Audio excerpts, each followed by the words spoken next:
that's better. And so that's the first session. And the second session, the board game part, is I create this character who is usually portrayed by me. And I'm the one who's in the classroom or in the rehearsal rooms. And then there are usually 5 different scenes. So audition and casting, rehearsal, and writing a program, and being on the stage for the show. So those 5 stages. And then there are problematic conversations or scenes happening for each post. And so, like, for example, for the casting, somebody said, not directly, but like said something like, "Oh, I think you are too chubby to be this character," something like that. If somebody says so, how are you going to respond? And then we have an open discussion on that, and then each group come up with their own ideas, and we vote which would be the best response to that. So that vote can be happening openly. And then after that, I use usually, are you familiar with Slido? Okay, so that is a platform that you can sort of engage your audience more easily. So you can do anonymous votes, but the result pops up in the PowerPoint immediately. So we don't know who said what, but we know what are said or what are being thought. So, and then we vote, how do we feel about those responses? So there are 3 options. One is I'm happy to move on. Second, I can move on, but I'm still not happy. And 3 is I quit immediately. So from the production immediately. So if a certain number of the students chose I quit immediately, of course we cannot move on. But if half of the students, I usually aim for 70%, combine them, is I'm happy to move on, or I can move on, but I'm still not happy. If combined answers of those 2 is over 70%, then we can move on. But there is still points. So I'm happy to move on. I'm satisfied. The problem is resolved. I can move on. That is plus 1 point. I can move on, but still with resentment is 0 points. And I quit is -1. So I count the points. And if the total points, I don't think I'm explaining this very well because I cannot really show the material to you. If the collective point is over 15, then yes, we can open the show. Each post, there is a post. And then if I quit, so I quit, collect all the -1 points, but also the students are not being part of the team and become critics of this entire ongoing discussions. So if we have not enough people to open the show, then we fail. So if we have not enough points over 15, then we fail. But if we have more than 15 points and if we have enough people who remain as part of the production team, then we can open the show. And if we can open the show, it's a win for everybody. So that is the sort of the board game that I created, and I'm still really still developing. So the reason why I made it in this kind of things, I attended lots of educational seminars or workshops to talk about this, to learn how I can talk about this more safely and constructively. And lots of those settings, what I learned not to do, but that even the educators of that facilitator of those sessions were still doing. I keep hearing what I shouldn't say. I keep hearing what I shouldn't say, or what's the problems, or what's the troubles, instead of how I should react to those problems, or what I should say to prevent those, or what I should say to dissolve that. So that's why I'm the one who's the victim of all the situation and all the cases in this board game, while the students just engage their ideas, why it's problematic, and then how I can address it, and with what kind of verbiage that they can use, or what kind of dialogues should happen. So that, and I don't want to lead them too much about this is the right thing to say, this is what's not the right things to say. I don't want to lead them, because the key point of it is let them think and let them lead their own conversations. And of course I intervene. So it's very slow and I fail lots of times. but I'm still developing the material. So that's the work I'm doing. And I also wanted to learn and hear from other educators what they are doing to make a safer environment for their mostly rehearsal rooms, not more than classrooms. So that's it. And I'm also happy to answer any if there's any questions about the presentation portion. Because that's interesting, right? Like they actually got punished. That's pretty rare.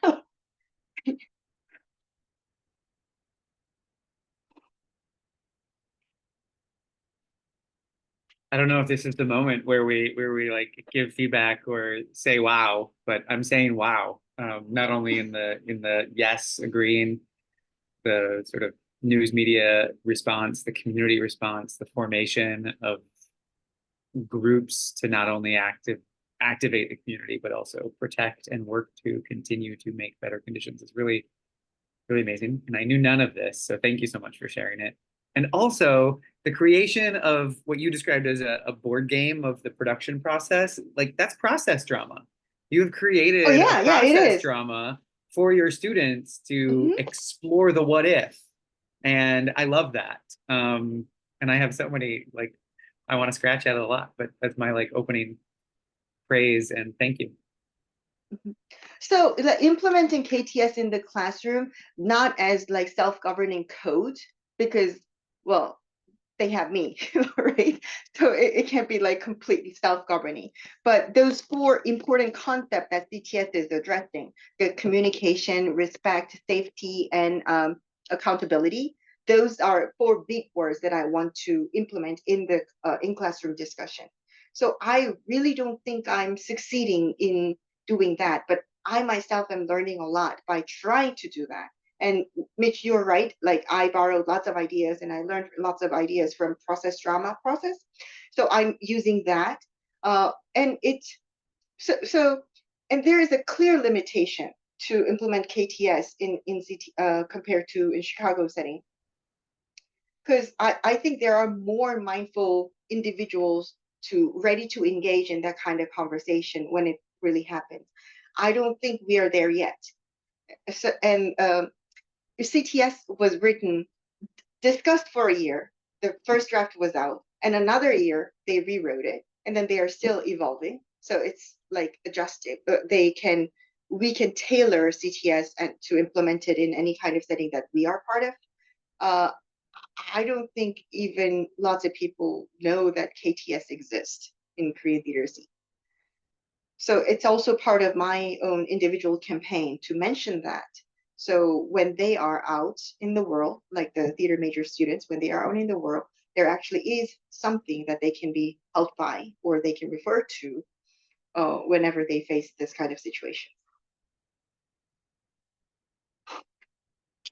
I I hear you and like I don't know. You might be cutting like selling yourself short of just the like I imagine the guidelines, right? KTS is putting forward and asking people to adopt and embrace wholly um, are great for theater companies. But you're in a classroom, you're at a school. There's already guidelines and rules that exist in that space that I'm making assumptions, but assuming that you are following and that the students have rights and the teachers have rights. And so it makes sense that you're approaching this from an exposure point of view.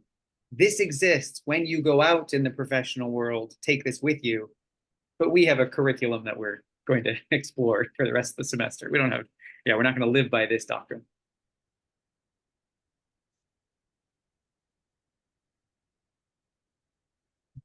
Uh, Melinda, I'm putting you on the spot, which is to say, I know you're at a school. Like, do you have practices or explored things when it comes to respect, responsibility, sexual assault, or these themes within the theater space? Oh, that's such a good question. Yes, and it's hard because Punahou is a school, our K-12 school. There's been a massive shift, or I would say attention placed on this work. But a lot of it's coming from the counseling center, the health and wellness coaches, um, sadly from lawsuits that have been pushed upon us from coaches in the athletics department, things like that. But I think I've been diving into some of into some oh, it's been a morning, intimacy training, the like TIE workshops, things like that. But I'm actually just fascinated by this board game idea. I mean, this process drama, but this like meta idea of taking the rehearsal process, like a play within a play. I could use it in intro to theater. I could use it in a rehearsal process, but being able to use the game idea to stop and role play the way we would discuss situations and give like the process of our feedback, how we're going to respond versus like, well, don't do this, don't do that. Here's what you can do. And it's just like it's like acting exercises within a board game. I'm just really excited about it. So I know we have a lot of work to do at our school, actually in Hawaii in general. I think we're pretty behind in some of this work. And so I'm excited to see what we can do next. It also made me think, I mean, you talked a bit about the self-governing structure of like we as a community, we need to agree as part of what the KTS working group was doing and following, and then implementing that idea using Slido in the workshop of like, no, we all have to majority agree, or like you said, 75% in order to move on. I did have a question, and this is a like, it's a parallel question. I don't know if it's a good one, but you talked about the production of Romeo and Juliet that was going to open in Taiwan, and that it was a sort of critical outrage that shut that show down. Have you had a chance, or has anyone, are there conversations happening within the production team or the actors and casts of those productions? Which is to say, like, you've created a classroom process whereby the production team gets to vote, and it's not the critical masses are voting to shut it down. And just what is that power dynamic in parallel to real life when people are actors and they want to get paid? Yeah, I know, because like from certain perspective, I have this question, like, was it fair for all the production members?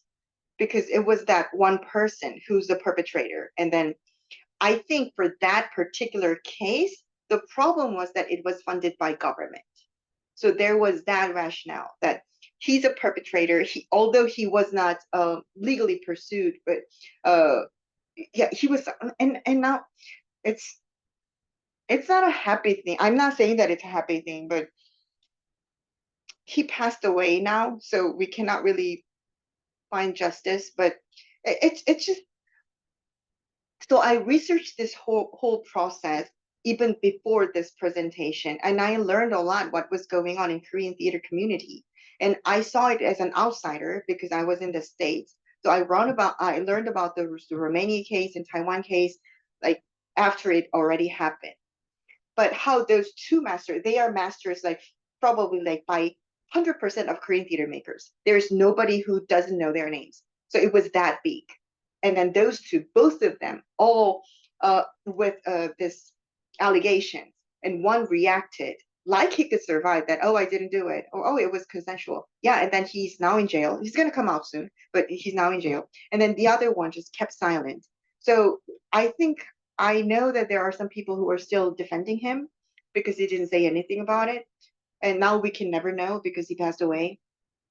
And he did make a great contribution in the development of Korean modern theater. I agree with that. But if it was based on those kind of culture, that's a problem. And all of their works, those two masters, like all of their works now withdraw from all the textbooks. So there's that kind of actions happening. But at the same time, some of their pupils or trainees or subordinates, ex-subordinates, they're still supporting them, and they are still defending them, and then they still argue that no, that was too much, and that was unfair, all those things. The reason why I'm mentioning this is last November or December, something similar happened again. So one of his Lee, the director Lee, the first case, his assistant director was hired as a main character for a public theater's show. And then they later the team found out, and not just this organization, this network, like lots of other people found out, and then they started to boycott it.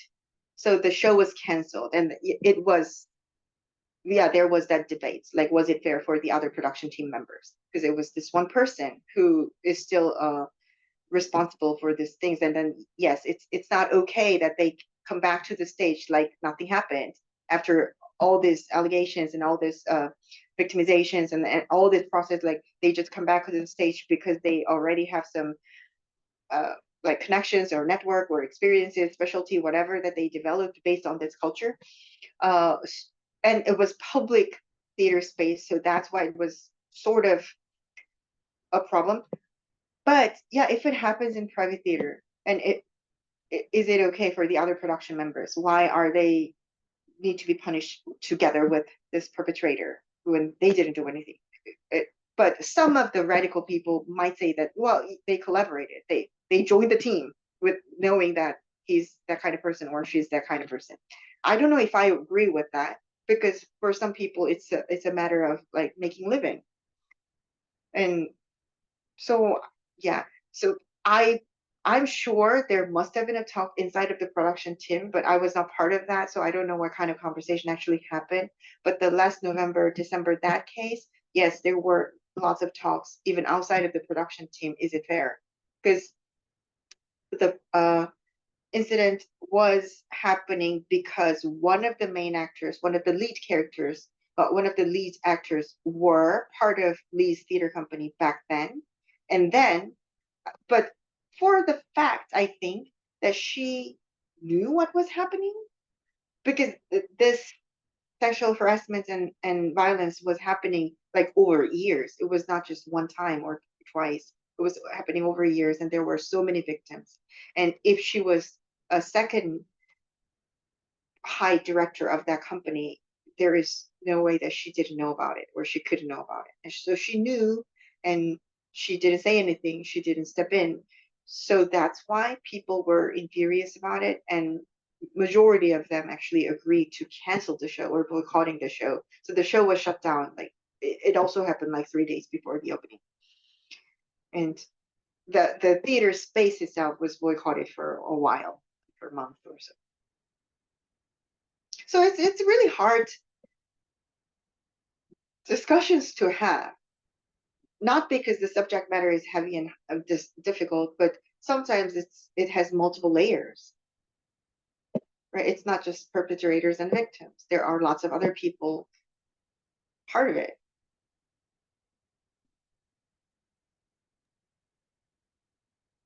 I appreciated your acknowledgement in describing the board game where you, as the sort of facilitator, are the one playing the victim. That yes, there's some role playing happening, but that among the students, we're going to avoid that layer by just having the facilitator be the individual who may or may not need to act XYZ. And in the case of the TMSV, I also later learned, I was not part of it. I was in outside of Korea, so I was not part of it. I just followed every single steps whenever something happened, just to see how it's gonna unfold. I also learned it's a sexual violence problem, of course, but at the same time, it's power dynamics. So some of the victims of that sexual violence actually was a perpetrator in terms of hierarchical violence. So that was very difficult. So some of the victims were in a high position in the theater company, and they were violent to their subordinates, not sexually, but not they were treating their subordinates unfairly. So there were some people who were arguing that, like, but what about this? So there was that layer I later learned, and oh, that's hard, I thought. And I also have two scenes in my mind, and it's not the scenes that we played; it's the scene that I experienced. And I was the facilitator of the room, and I really had no idea how I should respond when that happened. I still don't. I still don't think I responded well. So let me pick your brains and help me out here. So if something similar happened again. So it was in a community school, and I was teaching a drama class for the second, third generations of Korean immigrants in the States. And we were creating a scene. And I don't remember the detail of this part, why it was brought up. I think one of the prize of the team who does most something, like so there was a game portion of it, get a gift card from Target. And then one of the students said it, oh, Target is a bad company. We really shouldn't go to Target. And I asked why. And then they said, oh, because they support trans people. So my parents taught me that we shouldn't go to Target. And it was very hard to respond to that moment because he brought up his parents. So I couldn't say that, well, your parents are wrong. I couldn't do that, but I didn't know like how to respond. So I said, oh, that's how your parents think. I know there are other parents who think differently, including myself. I mean, I'm not a parent. I said it, but I don't think it was enough. And I still don't know how I should have responded to that moment. I still don't. And it happened like 7 years ago. So I'm still thinking about it. Like if something similar to that happened, like somebody talking about their parents' belief in the classroom, and he was the oldest of the classroom. So his word has some authority in the classroom. So it was a drama club. I had like range of age students, differently aged students, and he was the oldest. And he was also working as a teaching assistant for Taekwondo class. So there were younger students who really follow his words and follow his, attitudes. And he was taken cool to the class. And then he said it, quoting his parents. And I didn't know what to say. I still don't. So yeah, like for that moment, I panicked a little bit, and then that's all I said. Oh, that's how your parents think. I know there are other parents think differently, and I am one of them. Like other parents, I'm not a parent, but yeah. I mean, from a like, I don't know, my brain, I wasn't there, you were there, but from a de-escalation moment, I thought your inquiry, lead with student voice, that was great. But then also you're problematizing or pointing out that you're saying that because other people have said that, right? So you're also like leaving the door open for a student to think about why they believe things, and maybe then have their own opinion. You're offering, your opinion as a like, I think differently. And like in the States right now, there are so many classrooms and states where there are now laws where teachers are afraid to share their own opinion. So I hope that's not a position that you like felt like you couldn't say that or did something wrong, but like, yeah. Oh, back then, no, I didn't even think about it. I didn't even think about Yeah. state law or anything. And it was before that. It Yeah, was yeah. really long. But what I was bothered by is that, yes, I did say that there are other opinions. But what I was bothered by was that it might have sounded like your opinion matters, other opinion matters, and they're equally Mm. important. But that's not what I believed. And that's not what I thought. But then I simply point out, yeah, there are other opinions, there are other ideas, there are other parents who doesn't agree with that. And if that is it, like he might think that there is this opinion and that opinion, and they are equally right or equally that was the point that I was really bothered by. Because I thought maybe that is the impression that I left. Oh, so you think so? I think differently.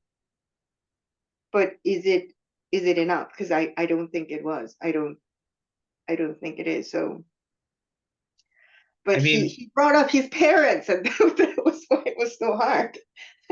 it's the first place we learn things, for sure.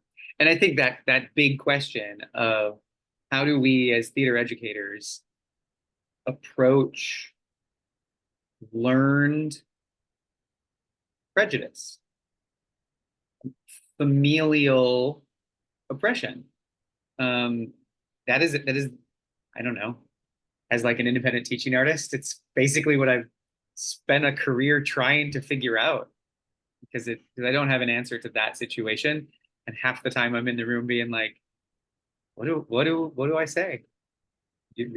How do we, and I like the tools that you're using. You're bringing in, at least in the presentation style, like, these are some standards for how to make respectful, open communication theater.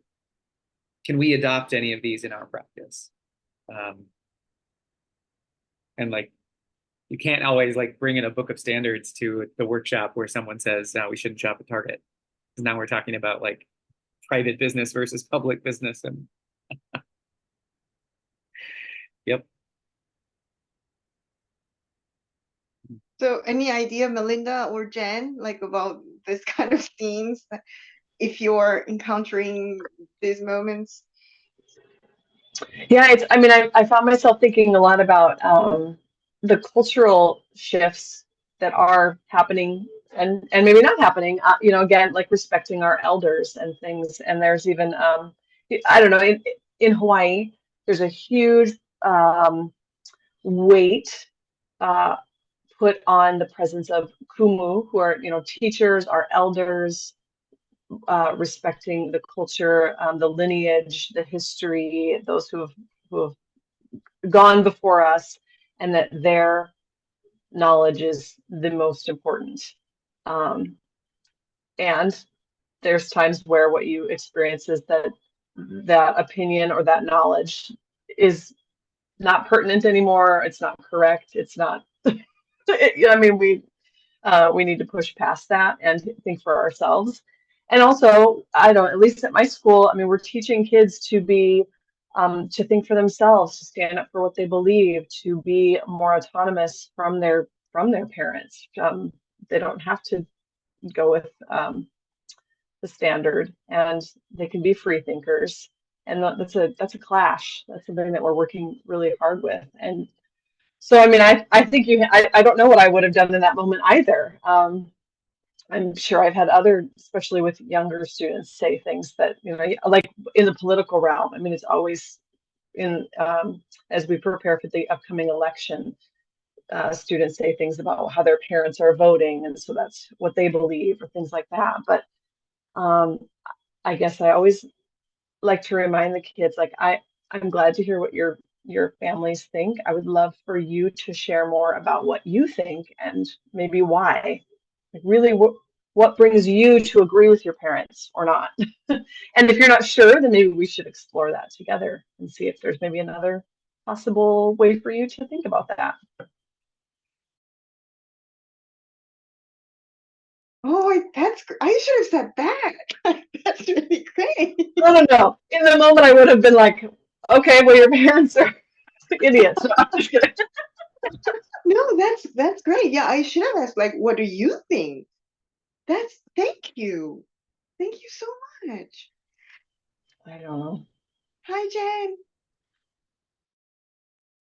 Yeah, I would say I agree with Melinda, really. Because yeah, same thing. Like, if I happen to be in that situation, I probably cannot.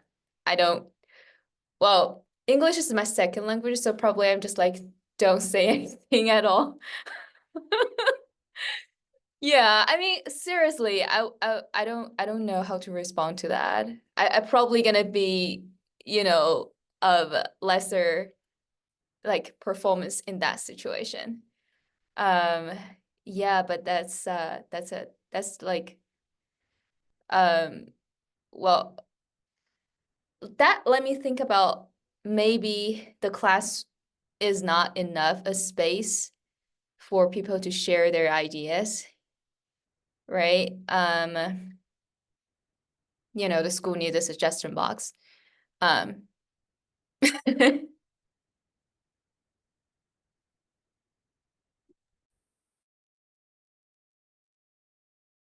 Jen, I think that makes me think about the classroom and the school. Like, what is that space, and what are the community agreements in that space, right? Like, if the response to that is something like, all people are accepted here regardless of identity, but like without the shaming. I think what Melinda said is lovely.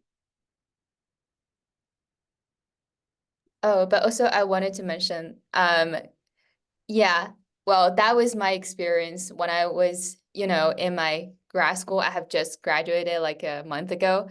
And when I now like, thank you, when I reflect my like experience when I was in school, I felt like the most, like now is very effective tool for me to build in classroom is the community agreement, which is something that I felt very stupid when I was in grad school.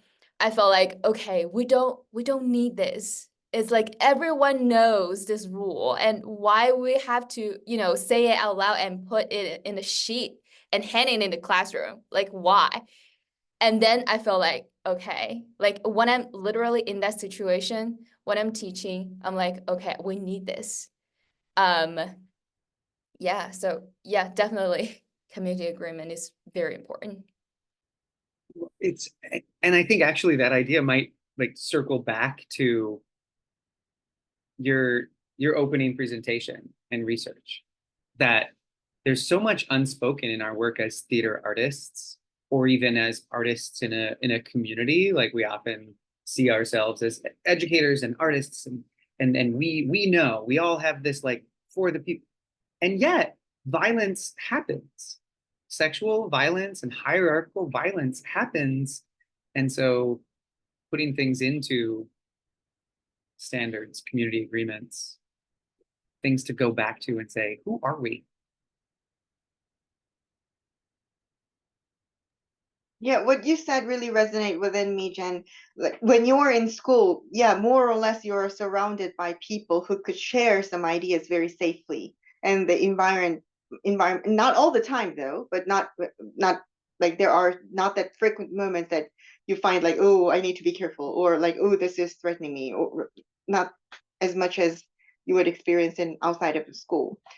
So yeah, I hear you. I hear you that when you are in school, you didn't really feel the great need for it, but when you're out of school, yeah. And the second scene that I had, it's also by experience, not like in the part of the game. I also run drama games workshops with children or young adults who is on autism spectrum disorder. And there was one case, and he was, if I remember correctly, was about 14 years old. So he was not a child, but he's not an adult. And while we were playing games, my breast was touched, but I couldn't tell it was intentional or not. But that clearly happened. And I thought that I was ready to those moments to address those things. And not because I was panicking or anything like that. No, that really didn't have that kind of impact on me. But I didn't know how to address that to a 14-year-old boy who's on the spectrum. And so I talked about it to the facilitator of the workshop, because back then I was a grad student and I was not a facilitator of the workshop. And this facilitator, who is professionally trained to counsel sexual violence survivors, said that, oh, maybe he didn't do it intentionally. And then I couldn't believe that. Oh, did you just say that? Like he didn't do it intentionally. You're just dismissing it like that. But so, well, I was hurt by her more than the situation. Like my trust towards her was just like really significantly ruined by that moment. And that was never repaired, I think. So that was a loss. But I still didn't know what I should have done differently. So I didn't do anything. I didn't do anything. I just kept my distance so it wouldn't happen again. But it, of course, affected the quality of the games that we were playing together that involved some touching, not breast touching, but like some touching. And and I still cannot tell if it was intentional or not. And regardless, I should have said something because the touch happened and I didn't have right words or right ways. So maybe for that, I need more professional training to deal with those moments. But if that happens, or if you have any experiences of those moments or something similar, I again want to pick your brains. I guess my first question for you would be with the knowing that the games would have some physical touch possibly involved. What were there ground rules set up at the beginning for folks to We follow for did the kids? not. We did not. Okay. That's a good point. Yeah. Mhm. We And I do asked now, that. but not Okay. back then. Sorry, we do now, but Yeah. not back then. Mhm. It's hard because that could be neither here nor there, based on what happened is separate. But I'm just wondering, at least in my work with students, even in a rehearsal process, I fully have to ask permission to touch a child anywhere at any time. And if we're playing any games of that sort, there's a whole system of ground rules we lay out, and permissions.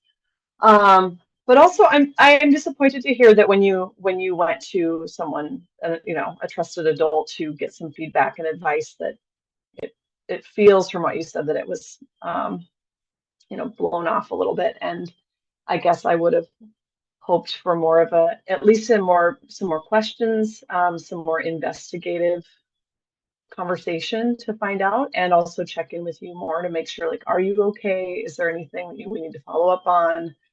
Even some advice.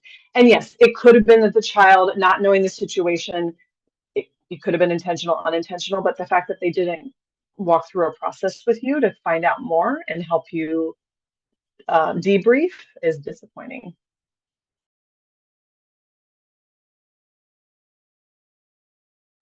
Yeah, I think we didn't have any ground rules because all the touching that we had for the series of games was just high-fiving with both hands. That was all. So that touch happened while we were playing other games that was not supposed to happen.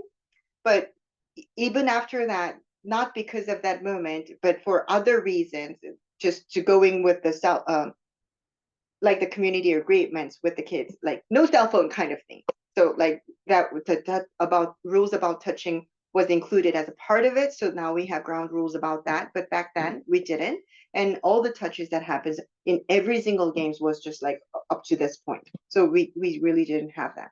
And yes, it was actually her, the facilitator, who made me feel like I'm not in a safe environment. Because if something happens, I thought that I have somewhere to go. I had somebody to discuss. But it turned out that no, I was wrong. So it was actually her, not that boy, who touched me, either intentionally or not, accidentally. But it was her who made me feel like, oh, this is not a safe environment.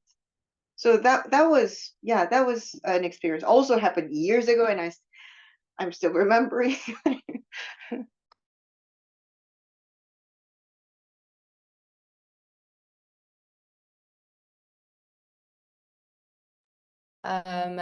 It also reminds me of intimate training. Like, before we dive into anything, we need to say to each other about which body parts, what kind of, color that the body part like represent, right? Like green is totally fine, red is not good, don't touch at all. Like, yellow is like to ask permission if you wanted to touch. Yeah, so that's I don't know if that helps, but yeah.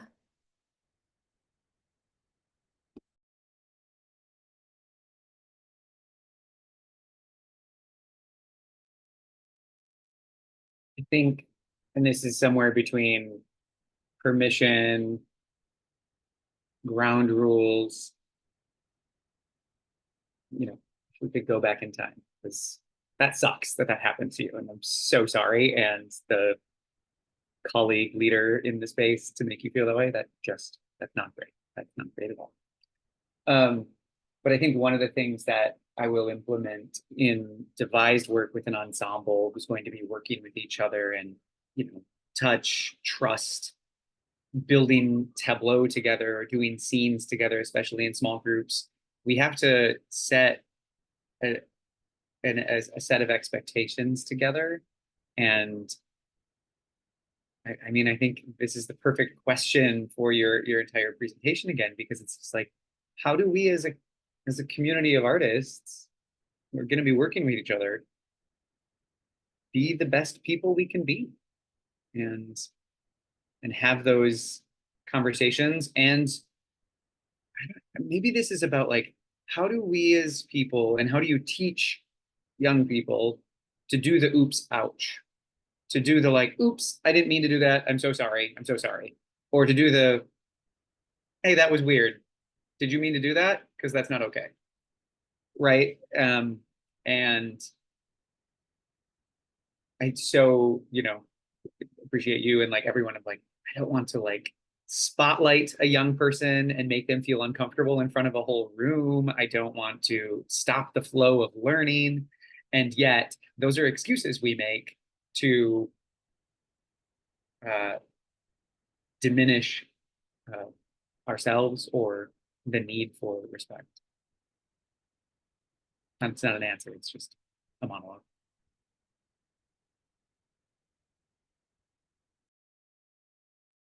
Thank you so much for saying that, Mitch. I imagine that I would have stood up and said something immediately and directly if it was somebody who's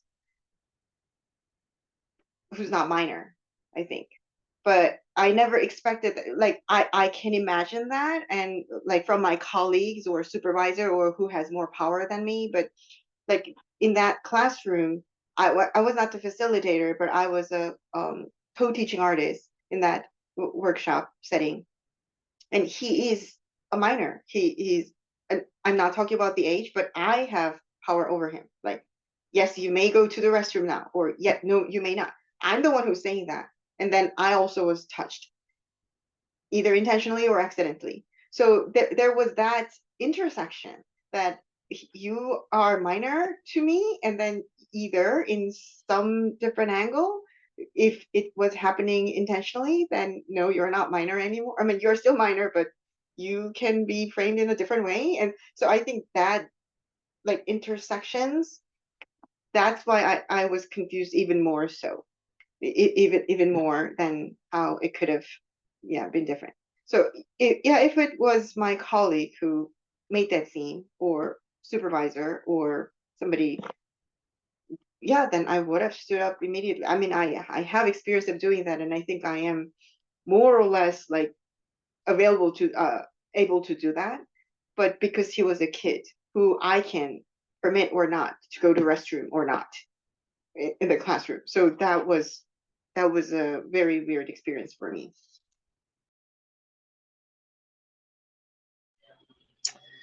Well, I'm looking at the time and we just have a couple of moments left together. I'm wondering if you have any closing remarks for us, or anything you'd like to share.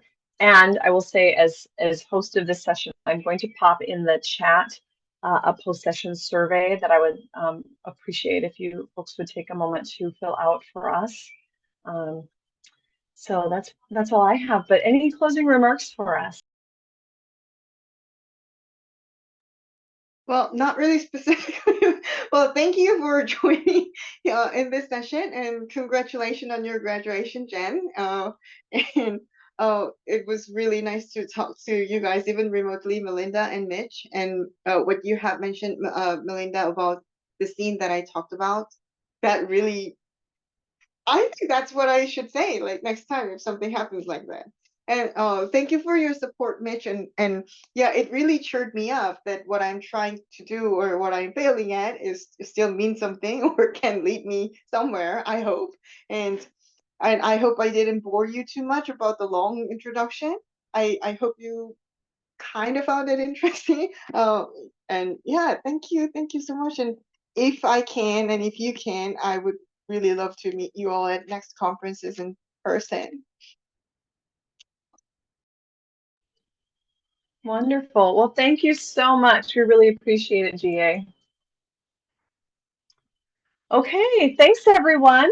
I'm going to stop recording and I wish you a wonderful afternoon. Thank you all.